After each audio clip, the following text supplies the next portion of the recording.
في خريف سنة 2004 ضابط في ولاية تكساس كان واقف في طابور لمطعم من مطاعم الوجبات السريعة. لف وشه وبص على المكان كله، وهو كان قاصد يبص على شخصين كانوا بياكلوا، وهو كان مركز معاهم قوي. ومرة واحدة شاف حاجة خلته يطلع المسدس بتاعه من جيبه. موضوع النهاردة هو قضية بنت اسمها مولي دانييلز.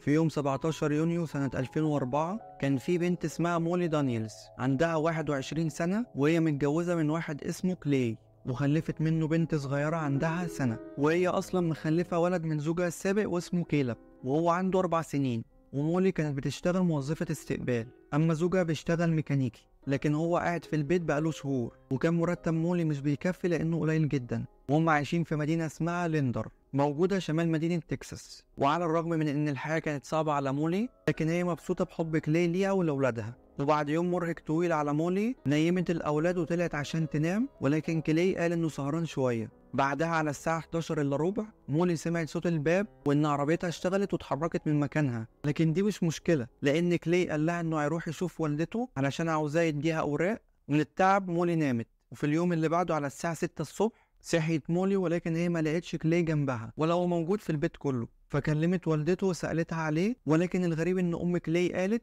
إنه مش عندها وإنها ما تعرفش إنه جاي أصلا. وقتها الاتنين فكروا إن ممكن يكون كلاي عمل حادثة، فاتفقوا على إن أم كلاي تروح تشوف هل في حادثة على الطريق ولا لأ. وفعلا لما وصلت أم كلاي لقت إن في عربيات إسعاف وشرطة، وكان المكان كله عبارة عن مسرح جريمة، وفي عربية مولعة وطلع منها دخان كتير. فبدأت الأم تجري على الضباط وتسألهم مين اللي في العربية، ولكن الضباط قالوا لها بأنهم لسه مش عارفين. بعد كده أم كلاي راحت عند مولي وخدتها، ورجعوا هما الاتنين تاني لمكان الحادثة عشان تكون الصدمة بأن دي فعلا عربية مولي، وهي عرفتها من حجمها لأن النار ما خلتش ليها أي معالم. وللأسف اللي جوه العربية هو كلاي. بعد كده الجيران سمعوا باللي حصل وابتدوا يساعدوا مولي لأنها كانت طيبة جدا معاهم، وجمعوا ليها ولأولادها حوالي $1000. طبعا الشرطة بعدها ابتدت تحقق في موت كلاي، خصوصا ان مفيش اي علامات في الارض تدل على ان كلاي ضرب فرامل او مثلا خبط في شجره.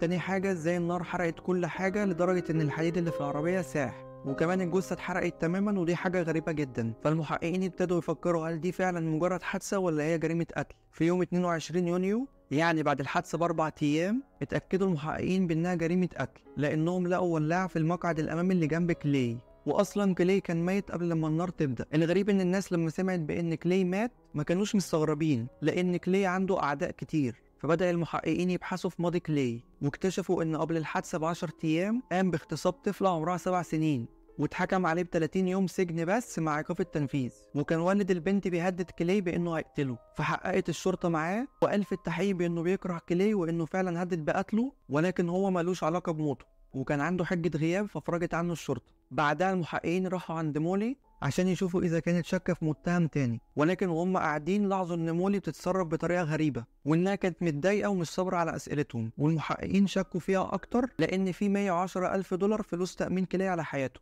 فالشرطه بدورها قامت بتعيين فريق لمراقبه مولي علشان يعرفوا هل ليه علاقه بموت كلاي ولا لا. وفي يوم 3 ديسمبر يعني بعد 6 شهور من موت كلاي راحت مولي تقابل راجل غريب في عربيته، وبعدها دخلت معاه مطعم وقعدوا ياكلوا.